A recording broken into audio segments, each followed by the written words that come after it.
So, the world of online video games have seen many different trends so far. From huge games creating genres and spawning hundreds of studios wanting a piece of the cake, to developers merging or innovating on already existing formulas and ideas to create fresh new games that everybody and their mama wants to play. But what does all these bad boys have in common? Cute guys and girls, guns, or a virtual playground to fulfill their homicidal tendencies?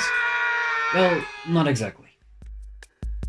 I've talked about this in my last video as well, but felt like it needed a bit more explaining. The major thing all these games and genres have in common is downtime. For an example, tactical shooters. Their combats might depend on inhuman reaction times and precision, but most of the time playing the game is spent chatting with your teammates, deciding what to do next, or yelling at a French guy at 3 in the morning.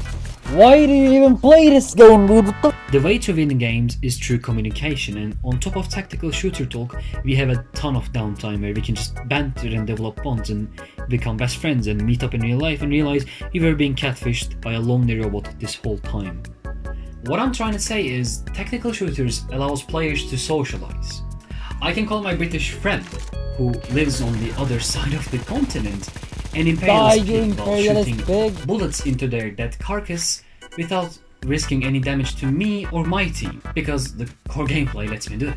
After all these years, I still go back to Counter-Strike because no other game provides the same laid-back competitive action like Counter-Strike does. No other game fulfills my desire for virtual blood while letting me text my girlfriend.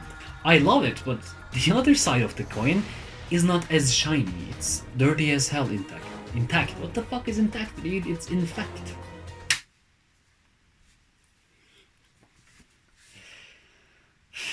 I love it, but the other side of the coin is not as shiny. It's dirty as hell, in fact. It's nasty as shit.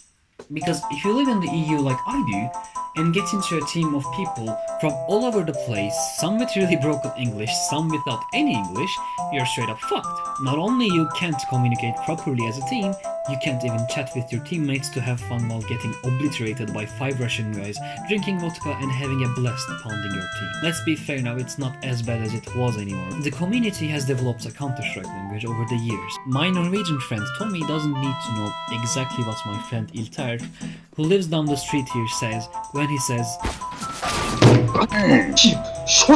he already knows there's an infidel pushing short and he is nearly dead.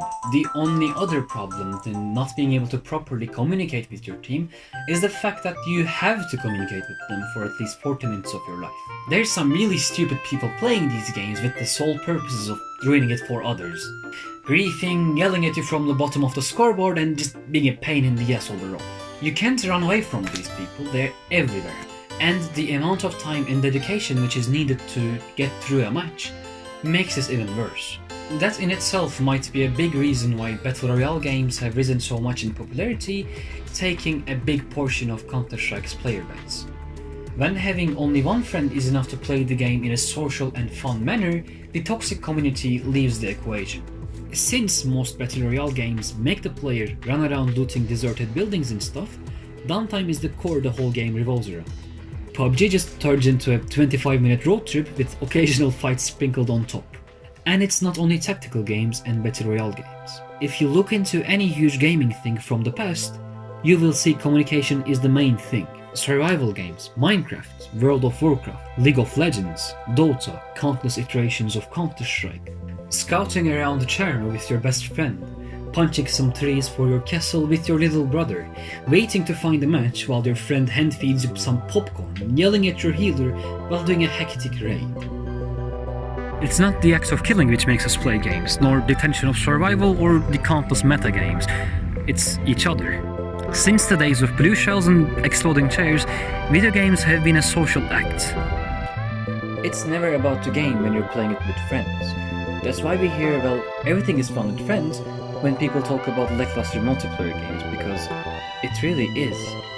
Everything is fun with friends. Surviving the apocalypse, fighting terrorism, playing Legos. It's each other that makes these games fun. If it wasn't for the waiting, boring looting, or the long queue times, most people wouldn't play these games as much as they do.